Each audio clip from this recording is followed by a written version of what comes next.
So blacks commit more crimes than whites do. They commit more murders, they commit more arsons, they commit more kidnappings. Part of the issue with Kirk is that Kirk was a 31-year-old man preying on undergraduate students who are not experts in speaking on these points. And then he would conflate, he would lie, he would come up with false statistics. Let me show you how he would just speak fake data. Listen to this.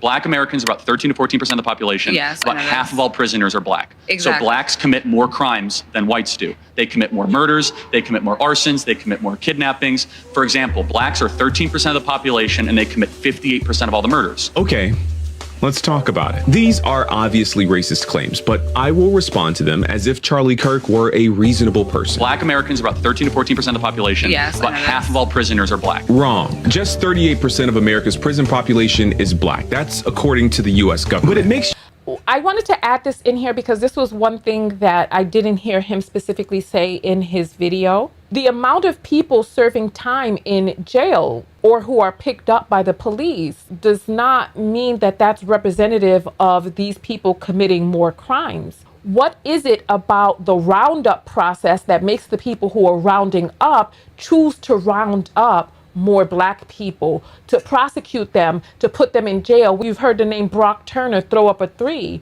Brock Turner was the guy who was sexually assaulting a woman behind a dumpster. He was caught. People saw him and beat him off of the unconscious woman. He got 6 months in prison. Why? Because the good old boy judge said that he didn't feel that the boy's whole life should be ruined for a few moments of fun, even though that few moments of his fun showed the sick, depraved mind that this man had.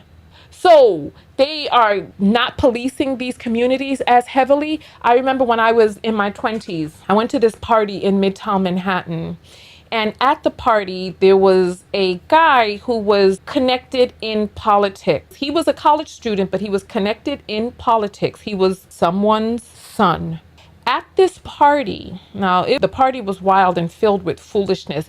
Like, these people have a facade over people's eyes. Like, you don't really know what's going on behind the doors in some of these places. Well, nonetheless, at this party, I was hired. Someone that I knew was a bartender and they needed more than one person to tend bars at the party. So I came along. At this party, they had trays of cocaine, trays mounted. Like, you ever saw Scarface? They had trays, mountains of cocaine. There were trays of it passing around and people were just doing whatever it is that they were doing. All of that, right? And woo! And all of that dancing around and acting the damn fool. I saw this SHIT. I said, I gotta get the hell up out of here. It was getting close to the top of a particular hour, and they had pickles inside these plastic bags that were on ice in the bartender's area, right? And they came and got the pickles, and they were like, you know, ladies, you can go on and leave now because there's some things going on. So I just want you to stop right now and check, make sure that you're still subscribed. And if you were never subscribed, this is your wake-up call or your call to action. Make sure that you're subscribed. Things are about to get a little interesting, right?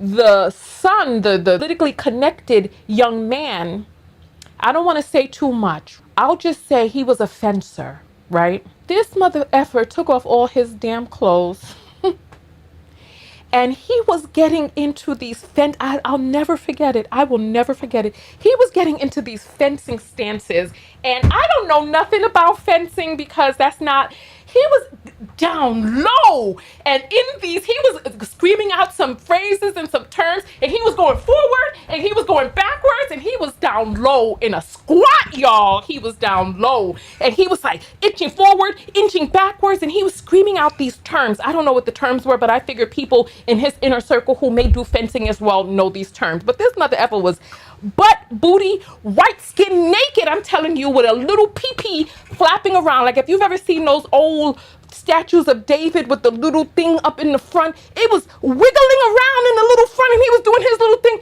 And then so when they came and got the pickles, right, from the ice, and they were like, ladies, you know, you can go on and you get paid and go on and head out, right? I was like, yeah, it's time for us to damn go, right?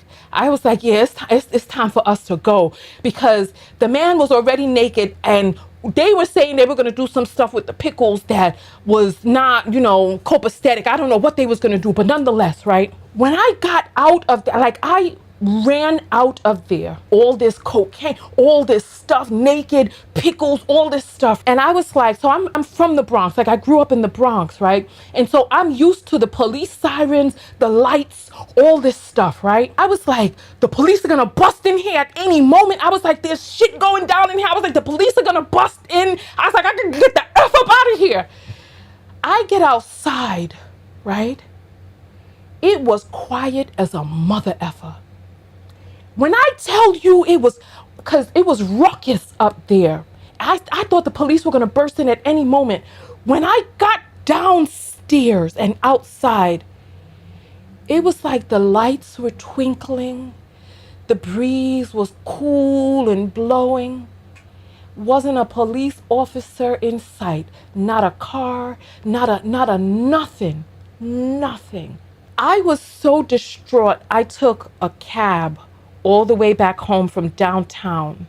As I got closer, so you go from downtown Manhattan, then you get up to Harlem, then you cross over to the Bronx, then from the Bronx there's Queens, right? As we started going further and further uptown, that's when you started hearing the damn sirens.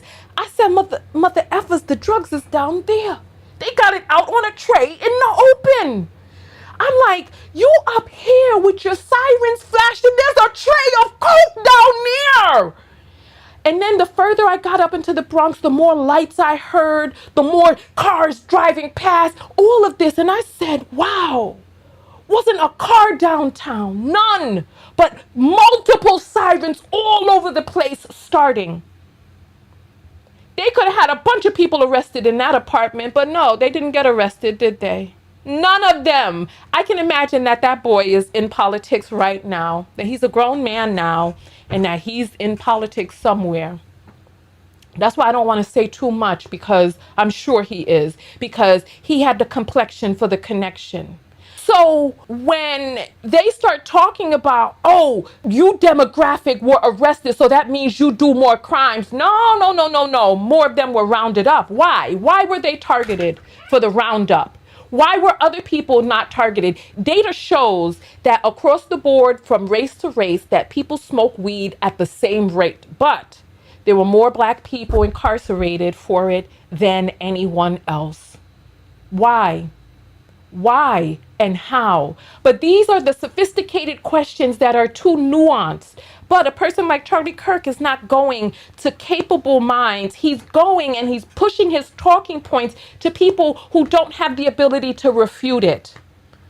Listen, y'all laughing about these pickles. I did not know what those pickles were going to be used for. And to this day, I don't want to effing know. I don't want to know. Let's continue going forward.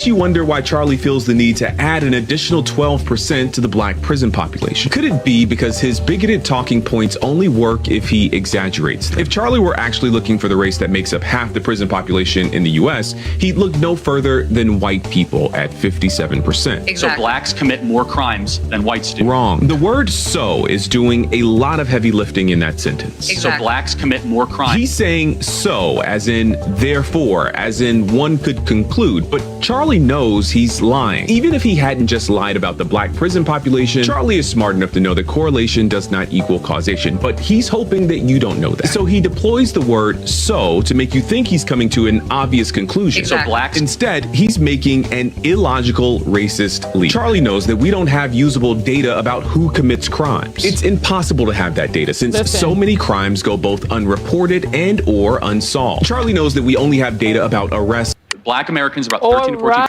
So, hey Knockout, thanks for watching. This video filled your cup, so be sure to return the favor by making sure that you're subscribed and watching one of the other videos. QR code in the middle gives you my personal link. Please fill my cup. Am I really asking for much? It's been a long week, I'm looking for fun. Please fill my cup. Find me under the sun.